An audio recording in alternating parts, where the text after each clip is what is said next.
fast forward 5 years after the birth of our daughter, Scarlett, to September 4th, 2020. And so this is the date that I released my first children's book, A Lemon Tree for Wilshire, which is a tribute to my two beautiful children and their very special birth story. The concept for the book was inspired by my family's personal journey with infertility and pregnancy loss, and it highlights the experiences of families like mine growing through more non-traditional paths to parenthood. I mean, my husband and I were very fortunate in the sense that our fertility clinic provided us with the resources to speak with a staff psychologist as we were navigating this journey through infertility and egg donation.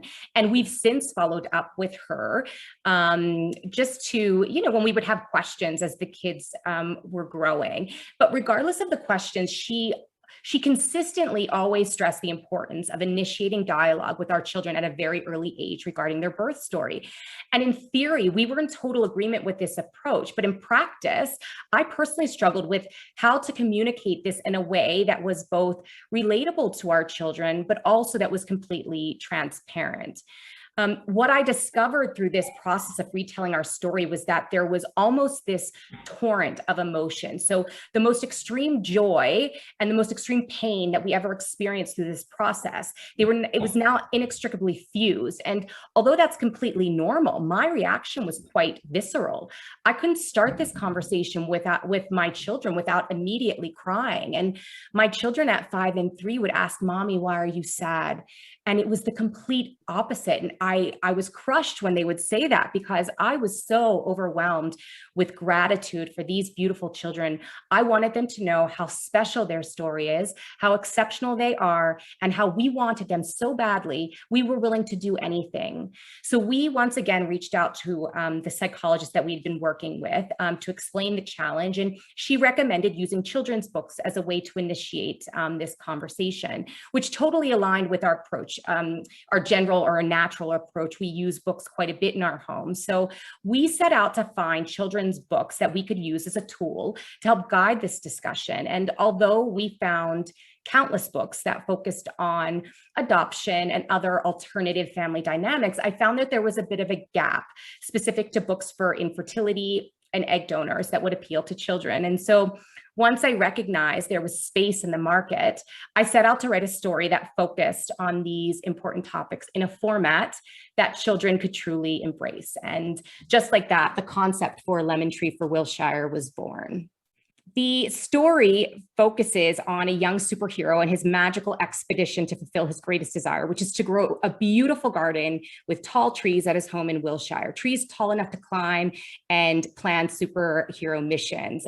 But ultimately, he and his family will experience some challenges with making this dream a reality. And at that point, the story poses the question, what if your greatest wish as a child seemed unattainable or just slightly out of reach? Would you simply give up on your dream, or would you tie on a cape and become the superhero you were always meant to be?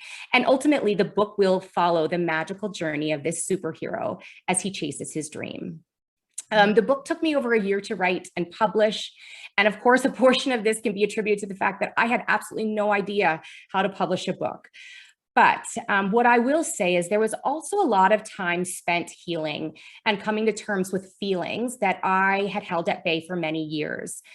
Feelings that were still raw and still untouched, feelings that had been suppressed for many years. And on September 4th, 2020, when I officially announced the release of my book, it was truly one of the most defining moments of my life, but equally the most vulnerable I had ever felt. Those closest to us knew of our struggle, but up until this point, I hadn't shared my story fully.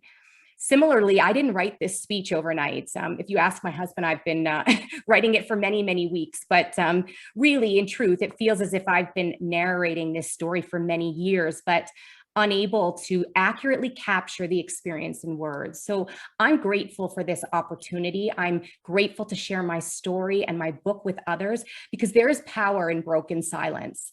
I believe that the book and its message is timely, given how families are speaking more freely about the struggles of infertility and pregnancy loss. And I think as a society, we've made significant strides to support this dialogue. But the reality is that many families continue to carry this grief silently. And the silence isn't intentional. It's very difficult to share the depth and the severity of that grief with others in those fragile moments. So often families will suffer and endure this hardship in solitude. And to those families, I hope this book, Our Journey, and My Children, William and Scarlett, can offer hope.